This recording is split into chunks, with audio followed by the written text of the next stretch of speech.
Hello everyone.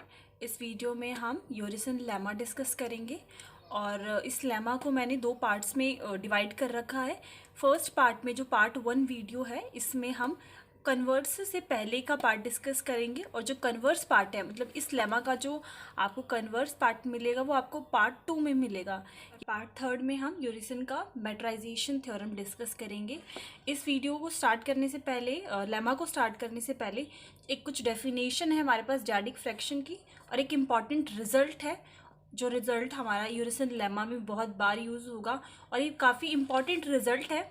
और topological space की जो डेफिनेशन है हमारे पास कि टोपोलॉजिकल स्पेस नॉर्मल कब होगा, पहले इन सब चीज़ों को डिस्कस कर लेते हैं फिर थ्योरम को स्टार्ट करेंगे। डैडिक फ्रैक्शन आपका बेसिकली ये आप खुद से रीड कर लेना। मैं आपको जो डैडिक फ्रैक्शन को समराइज़ करके बताती हूँ कि होता क्या है। आपको कोई एक ऐसा फ्रैक्शन मिलेगा जो ऑड बाय इवन होगा, मतलब न्यूमरेटर पार्ट आपका ऑड होगा और जो डिनोमिनेटर पार्ट है वो आपका इवन होगा और रेंज आपको जो हमेशा मिलेगी वो होगी 0 to 1। यहाँ पर आप ये जो फॉर्म देख रहे हैं यहाँ पे जो आपका m है और ये n है, ये जो दोनों m और n यहाँ पे यूज़ हुए हैं वो नेचुरल नंबर से बिलोंग करेंगे और इस तरीके का आपको एक फ्रैक्शन मिलेगा और बेसिकली तो इसी फ्रैक्शन को हम डैडिक फ्रैक्शन कहते हैं। जो ये इम्पॉर्टेंट रिजल्ट है, मैं आप पोज करके चाहे तो डेफिनेशन पढ़ लेना, मैं डेफिनेशन रीड नहीं कर रही हूँ, मैं सीधा आपको समराइज करके बता रही हूँ कि जो कुछ भी नोट्स में लिखा है। इस रिजल्ट को अ topological space x is normal, आपका एक कोई टोपोलॉजिकल स्पेस है वो नॉर्मल कब होगा। ये सपोज करो आपका कोई टोपोलॉजिकल स्पेस है x, तो आपका कोई ओपन सेट होगा जी आपका कोई ओपन सेट है और उसके अंदर आपको कोई क्लोज सेट मिल रहा है। ये सपोज कर लो आपका f है जो क्लोज्ड सेट है, ये कंडीशन होती है तो आपको कोई एक और ओपन सेट मिलेगा, कोई और ओपन सेट मिलेगा v जो कि क्या है ओपन सेट है, कोई और ओपन सेट मिलेगा जो इस f को कंटेन करेगा और इस v को जो ये यहाँ पे ओपन सेट है उस v को उसका क्लोजर जो है कंटेन करेगा, v का क्लोजर। तो ये सेम बात यहाँ पे लिखी हुई है जो कंडीशन है कि यहाँ पे जो f है आपका वो कोई क्लोज सेट है ये और ये जो g है आपका वो कोई ओपन सेट है। अगर ये होता है तो एक कंडीशन हमें देयर एग्जिस्ट एक ओपन सेट हमें मिलेगा सच दैट कि g जो है वो इन सब को कंटेन करेगा। f आपका v में कंटेन है, v अपने खुद के क्लोजर में कंटेन है और ये तीनों चीज़ें आपकी जो है g में कंटेन है। आप देख सकते हैं ये जो f है वो कैसा है क्लोज्ड, v जो आप ले रहे हो वो कैसा है ओपन और इसका आप क्लोजर लोगे तो क्लोजर कैसा होगा आपका क्लोज्ड और फिर ये g कैसा है आपका ओपन। तो अल्टरनेटिवली क्लोज ओपन मिल रहा है और ये जो रिजल्ट है वो आपको इस लेमा में यूज़ करना है तो ये रिजल्ट आपको अच्छे से आना चाहिए। आपका टोपोलॉजिकल स्पेस जो है वो नॉर्मल कब होगा, सपोज करो ये आपका टोपोलॉजिकल स्पेस है, आपके पास दो ओपन सेट्स हैं, G1 हमने एक ओपन सेट मान लिया, दूसरा G2 ओपन सेट मान लिया सच दैट कि अगर हम इन दोनों का इंटरसेक्शन करें, G1 का G2 के साथ इंटरसेक्शन करते हैं तो फाइव के इक्वल आता है। बिकॉज ये दोनों कैसे हमें सेट लेने हैं, डिसजॉइंट सेट लेने हैं और इसके अंदर हमारे पास एक क्लोज्ड सेट कंटेन है, जैसे कि G1 के अंदर कोई F1 क्लोज सेट कंटेन है और उसी तरीके से F2 आपके पास कोई क्लोज सेट है जो कि एक ओपन सेट में कंटेन है। तो ये डेफिनेशन थी आपकी कि अगर कोई टोपोलॉजिकल स्पेस नॉर्मल कब होता है। इस डेफिनेशन का भी यूज़ हमें इस यूरिसन लेमा में करना है तो आपको ये सारी बातें पता होनी चाहिए। अब स्टार्ट करते हैं लेमा की जो स्टेटमेंट है, a topological space X tau is normal space if for all closed set f1 f2 of x there exists a continuous function f which is x की मैपिंग हो रही है 0 to 1 में सच दैट कि जो function है उस पर हम आप f1 जो पहला क्लोज्ड सेट है वो लगाते हो तो आपको आंसर 0 मिलता है और जब f2 लगाते हो तो आपको आंसर 1 मिलता है। इस स्टेटमेंट को सबसे पहले समझते हैं।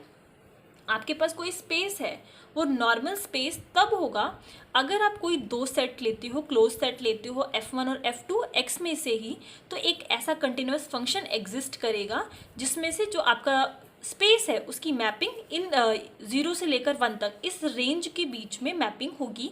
जब आप पहले क्लोज सेट को रखते हो, उसका कोई एलिमेंट, पहले क्लोज्ड सेट का कोई एलिमेंट लेते हो तो वो मैप करता है 0 को। जब दूसरे क्लोज सेट का एलिमेंट लेते हो तो वो मैप करता है 1 को। अब जैसे कि आपने जो ऊपर रिजल्ट पढ़ा नॉर्मल का, तो वहाँ पर आपने सिर्फ एक ही क्लोज सेट लिया था, तो हमने सिर्फ एक ही ओपन सेट की बात की थी। और इसी तरीके से जब आप यहाँ पर 2 क्लोज्ड सेट की बात कर रहे हो तो ऑब्वियस जो है, जब हम प्रूफ में बात करेंगे तो किसी 2 ओपन सेट की बात करेंगे। अब आई होप आपको स्टेटमेंट अच्छे से क्लियर हो गई है। अब प्रूफ देखते हैं। First, suppose that for each pair of disjoint closed set f1 and f2 a continuous function this exists such that कि आप ये करते फंक्शन f1 करते हैं तो आंसर 0 आता है, f2 ले करते हैं फंक्शन में पुट करते हैं, f2 का कोई एलिमेंट पुट करते हैं तो 1 आता है। इस चीज़ को अब हम गिवन मान के चल रहे हैं और हमें प्रूफ क्या करना है कि वो एक नॉर्मल स्पेस है, टोपोलॉजिकल स्पेस आपका नॉर्मल है। इस पार्ट को हम प्रूफ करेंगे, बाकी की जो भी चीज़ें दी हुई हैं उसको हम ऐसा गिवन लेके चलेंगे। इस लेमा में हम कन्वर्स पार्ट भी प्रूफ करेंगे। तो पहले पार्ट में नॉर्मल स्पेस प्रूफ करने के लिए, जैसा कि मैंने आपको डेफिनेशन में बताया कि आपके पास कोई भी 2 क्लोज्ड ओपन सेट्स होंगे और उन दोनों ओपन सेट्स के अंदर आपके पास कोई 2 क्लोज्ड सेट कंटेन होने चाहिए। ये डेफिनेशन मैंने आपको बताई। अगर हम ऐसा सिस्टम, ऐसा टोपोलॉजिकल स्पेस क्रिएट करते हैं या फिर ऐसा जो स्पेस है ऐसा शो करते हैं तो आपका जो स्पेस है वो नॉर्मल प्रूफ हो जाएगा। तो हमें इस तरीके से काम करना है। इस पिक्चर को आप अपने दिमाग में बैठा लीजिए क्योंकि इसी के अकॉर्डिंगली हम काम करेंगे। अब हमने क्या कहा, हमारे पास देखो ऑलरेडी f1 f2 तो हमारे पास 2 क्लोज्ड सेट ऑलरेडी हमें गिवन है। तो हम ओपन सेट्स की बात करते हैं। आप देख सकते हैं यहाँ पे f1 और f2 जो है स्टेटमेंट में ऑलरेडी गिवन है कि वो आपके पास f1 f2 2 क्लोज सेट हैं, तो इनको ये तो ऑलरेडी गिवन है, तो हम 2 ओपन सेट की बात करेंगे। तो आपका जो रेंज था, देखो फंक्शन जो है आपका वो कुछ इस तरीके से, ये आपका पूरा टोपोलॉजिकल स्पेस है। कोई फंक्शन f है जिसकी मैपिंग जो है वो 0 to 1 हो रही है। इसमें भी जो बीच के एलिमेंट्स 0 और 1 के बीच में जो भी नंबर्स हैं उनमें हो रही है। इस तरीके का आपको फंक्शन मिला हुआ है। तो अब हमें 2 ओपन सेट की बात करनी है। क्लोज तो ऑलरेडी गिवन है। आपका जो इंटरवल था वो 0 to 1 था, तो हमने क्या करा, कोई भी 2 ओपन सेट की बात कर ली। हमने इसका 0 to 1 में से कोई भी एक बीच का मिडिल एलिमेंट ले लिया, सपोज करो हाफ ले लिया। तो हाफ से लेकर इस side left hand side -infinity तक कोई भी हमने ओपन सेट ले लिया और यहाँ पे हाफ से लेकर इन्फिनिटी तक ले लिया। तो आपके पास ये 2 ओपन सेट हो गए। इन दोनों ओपन सेट्स का इंटरसेक्शन हम किसके साथ कर रहे हैं, जो हमारा पर्टिकुलर इंटरवल है। तो आप देखेंगे यहाँ पर 0 पे तो आपका क्लोज सेट है और हाफ पे आपका ओपन सेट है, मतलब आपको सेमी सेट मिल रहा है। सेम यहाँ पे होगा, यहाँ पर ये जो हाफ है वो इंक्लूडेड नहीं है, तो आपको यहाँ पर हाफ मिल गया। जब हम इंटरसेक्शन कर रहे हैं, इंटरसेक्शन में हमें स्मॉल सेट ही मिलता है और यहाँ पर आपका हाफ पे तो ओपन हो गया और 1 पे क्लोज्ड इंटरवल हो गया।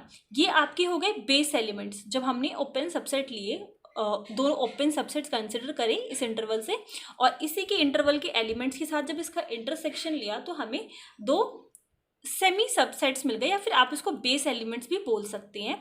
और ओपन सेट मिल गए इसके अंदर, 0 से 1 इंटरवल के अंदर हमें हमारे 2 ओपन सेट मिल गए एंड फंक्शन हमारे पास ये ऑलरेडी गिवन है। अब जैसे कि हमें पता है कि जो इन्वर्स इमेज हम निकालते हैं, हमने कंटिन्यूस में पढ़ा है कि जैसे अगर आपके पास ये जो फंक्शन है वो ओपन है, उसकी हम इमेज निकालेंगे तो हमें उसकी इन्वर्स इमेज भी इस साइड ओपन मिलेगी। मतलब अब इधर से आप इस तरफ जा रहे हो तो वो एफ इन्वर्स हो जाएगा, और जिसकी इमेज आप इस साइड से जिसकी इमेज आप देख रहे हो कोडोमेन साइड से, जब आप उसकी इमेज इन्वर्स इमेज इस डोमेन साइड पे देखेंगे वो भी ओपन होगी। जो आपको इन्वर्स इमेज मिलेगी डोमेन में वो भी ओपन होगी, अगर आपकी कोडोमेन की जो इमेज है वो ओपन होती है तो। अब आपके पास ये जो है आपको 2 ओपन सेट्स मिल गए।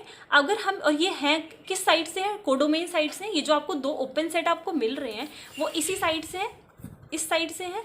तो अब ये इस तरफ तो हम कह रहे हैं कि दोनों ओपन है, तो इसकी अगर ये दोनों ओपन है, अगर हम इनकी इन्वर्स इमेज लेते हैं तो वो भी तो ओपन होनी चाहिए।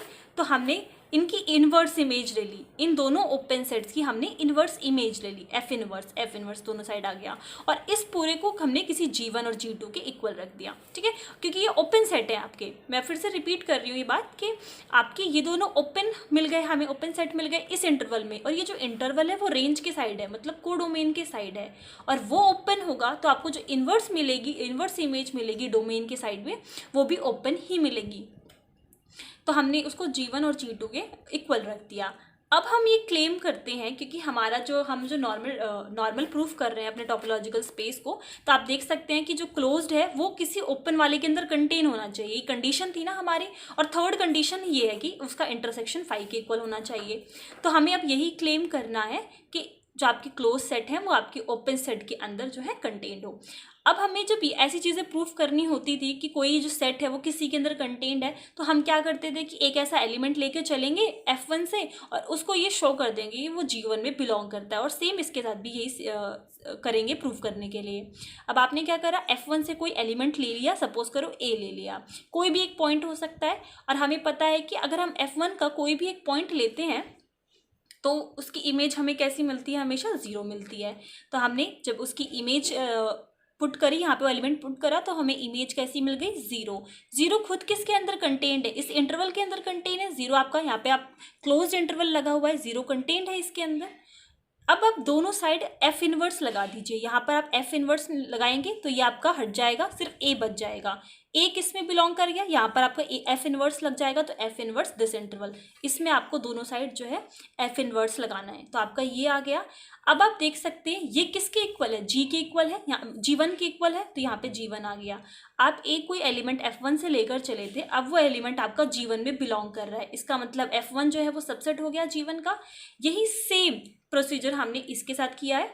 अब हमने यहाँ से सपोज करो F2 से कोई B एलिमेंट ले लिया, और ये एलिमेंट जो है वो F2 का है, इसका मतलब जब आप उसकी इमेज आपको कैसी मिलेगी, 1 मिलेगी, बिकॉज हमने क्या बोला है कि F2 के जितने एलिमेंट हैं उनकी जो इमेज है वो हमें 1 मिल रही है।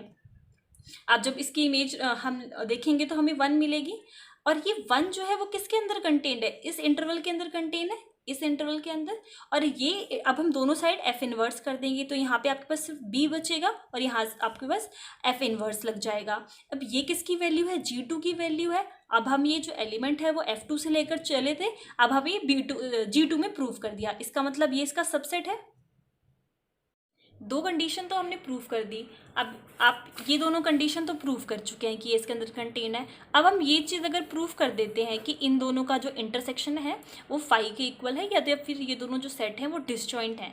जब आप G1 और G2 को फाई के इक्वल प्रूफ करते हो तो ऑब्वियसली जो आपके ये क्लोज सेट अंदर आ रहे हैं वो आपस में खुद ही अलग अलग हो जाते हैं, क्योंकि वो उसके अंदर कंटेंट है, वो जब खुद ही दूर हो जाएंगे या फिर खुद ही डिसजॉइंट सेट हो जाएंगे जब इनका इंटरसेक्शन फाई के इक्वल आता है। ये आपकी डेफिनेशन थी नॉर्मल की। उसके अकॉर्डिंगली जब आप दोनों कंडीशन को प्रूफ कर चुके हो, आप इंटरसेक्शन भी देख लेते हैं। तो हमें G1 और G2 का इंटरसेक्शन लेंगे, G1 की वैल्यू पुट कर दो, G2 की वैल्यू पुट कर दो। ये हमने F इनवर्स के इक्वल माना था इन एलिमेंट्स के। इन दोनों की वैल्यू जब हम पुट कर देंगे तो आप देखेंगे इसमें आपके पास कुछ भी कॉमन नहीं है। यहाँ पर आपका 1/2 कॉमन हो सकता था, बट ना तो 1/2 इसमें इंक्लूडेड है, ना 1/2 इसमें इंक्लूडेड है।